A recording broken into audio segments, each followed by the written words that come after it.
You wanna guess the color of my underwear? You wanna know what I got going on down there? Guys, we need to talk. Yes, we do. Because if you've been paying attention to what happened right after Paris Fashion Week, you might have noticed something. Hello, my darlings. Welcome back to Front Row, Season 2, Episode 9.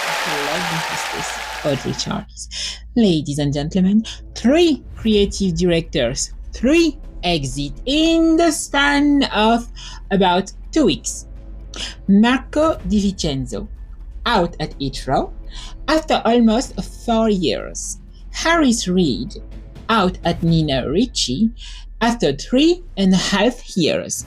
Nicolas Di Felice, out at Courrèges, and every single announcement came wrapping the same polished, diplomatic, absolutely meaningless phrase. Parted ways by mutual agreement. Yes, mutual agreement. We are going to come back to those 2 words because I have thoughts. But first, let's set the scene. Here is what you want to understand about fashion industry in 2026. We are not just in a creative moment. We are in a financial moment. And those 2 things are increasingly at war with each other. The houses that used to be family-owned, and I mean that literally, families who care about the name above the door, have almost all been absorbed by conglomerates, investment funds, private equity groups whose primary language is not dog, my darling, it's ROI, yes. And when a private equity firm buys a fashion house, they are not buying a creative vision. No, they are not. They are buying an asset, a brand with global recognition, a price point that signals luxury, and an audience they want to monetize. The creative director, they are part of the packaging until they are not. Etro is a perfect case study. The Etro family, who founded the house in 1968, completely exited the business in December 2025. New investors came in, and within months, Marco Di Vincenzo was out. Now, is that a coincidence? Darling, there is no coincidence in fashion, ever. There is only money. The same pattern played at Nina Ricci. Harris Reed came in with an extraordinary vision. Fluid, gender expansive, deeply personal. The press love it. I love it. The fashion crowd celebrated. And then, quietly, the commercial result presumably didn't match the critical reception. And Reed is now out after 3.5 years. And courageous, Nicolas Di Felice had genuinely rebuilt that house. He took a brand that most people under 40 had never heard of and made it relevant, cool, desirable. His departure came out of nowhere, literally, announced within that now familiar phrase, mutual agreement. Yes. Now, let's talk about what's actually happening here, because I think there are 3 things going on simultaneously, and they are all connected. Number 1, the contract timeline is shrinking. Yes. There was a time when a creative director was given a decade to build a vision. Yves Saint Laurent at Dior, he was there from 1957. Marc Bohen, he stayed at Dior for 28 years. Karl Lagerfeld, for example, at Chanel, he was there for over 35 years. These were long-term relationships. They had time to fail, to learn, to evolve. Now, 3 years is considered a full tenure. And in some cases, 2 collections is enough for an investor to decide the direction isn't commercial enough. 2 collections, yes, 2 collections. He cannot build a creative legacy in 2 collections. He cannot even fully understand a house in 2 collections. But unfortunately, the financial calendar doesn't care about creative legacy. It cares about quality performance, and that is fundamental problem. Number 2, the brief is impossible. The creative directors in 2026 is being asked to do something genuinely contradictory. He has to be innovative, but commercially reliable. Take risk, but don't alienate the customer. Create cultural moments that make sure those moments translate into immediate sales. Be the face of the brand on social media, but don't overshadow the brand itself. Attract a new generation, but don't lose the loyal client.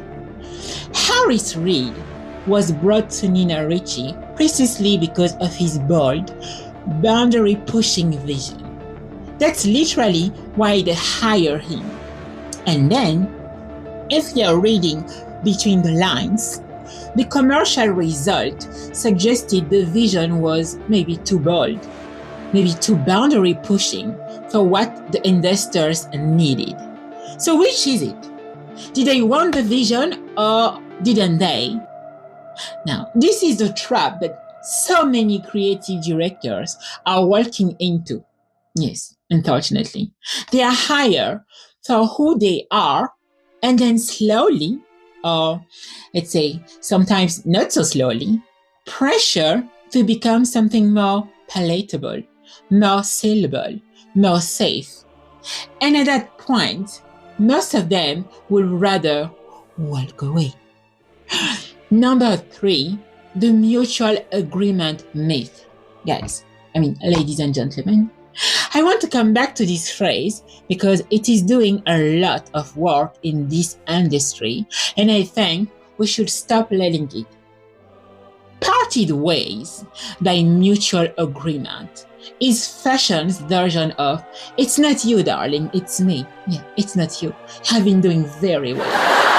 It is the language of the people who have very expensive lawyers and very carefully worded non-disclosure agreement, NDA. What it actually means in most cases is one party wanted to continue and one party didn't.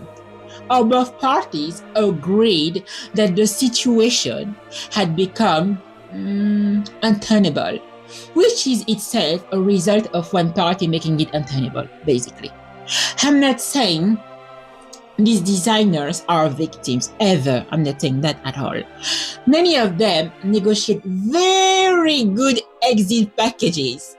Many of them are genuinely relieved to leave. But the language, the consistent, universal, identical language exists to protect the house, not to tell the truth.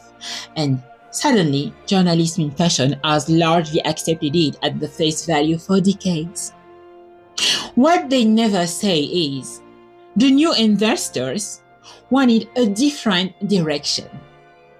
What they never say is, the commercial results in the Asia-Pacific market were below target. What they never say is, we needed someone, basically, who could sell more bags. I want to leave you with this, ladies and gentlemen, my favorite people over there. I'm not saying private equity is pure evil. That's not what I'm saying, basically. I'm saying capital is necessary. Houses need funding to grow, to expand, to survive. That is real. And some of those partnerships have produced genuinely beautiful work. But there is a question that fashion needs to answer. And it's not answering it. When you strip away a creative soul of a house, what are you left with?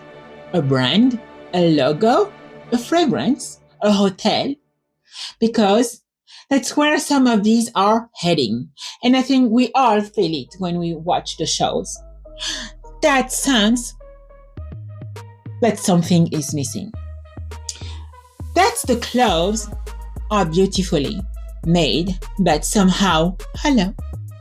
That the vision is there, but the conviction isn't, my darlings.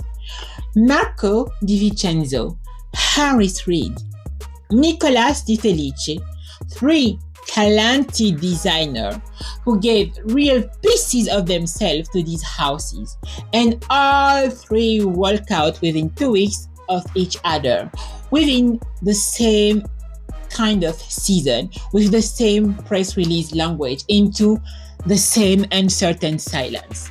The revolving door is spinning faster, and the question isn't just who's next, no.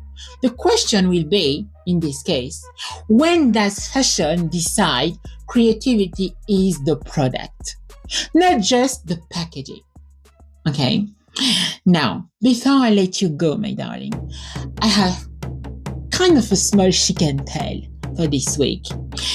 If you are watching creative directors cycle in and out of houses and wondering where to put your money and your loyalty, as a consumer, evidently, here is my little piece of advice. Watch the houses that haven't changed hands. Watch the houses where the family is still involved, or where the ownership structure still has long-term creative vision baked in. Hermes. Still family controlled. Still refusing to move faster than their own standards allow. The result, my darlings, a wait list that has not shrunk in 30 years, and a resale value that outperforms most investments. The brands that are churning through creative directors are, in many cases, also the brands churning through quality. Not always, but often enough that it's worth paying attention. So, my darling, buy less, buy better. And when a press release says mutual agreement, my darling, please read between the lines. Now, this was Audrey Charlyes, Front Row Confidential Edition, Season 2, Episode 10. Don't forget to like and share, and I will see you next week, always Front Row. See ya! You wanna guess the color of my underwear? You wanna know what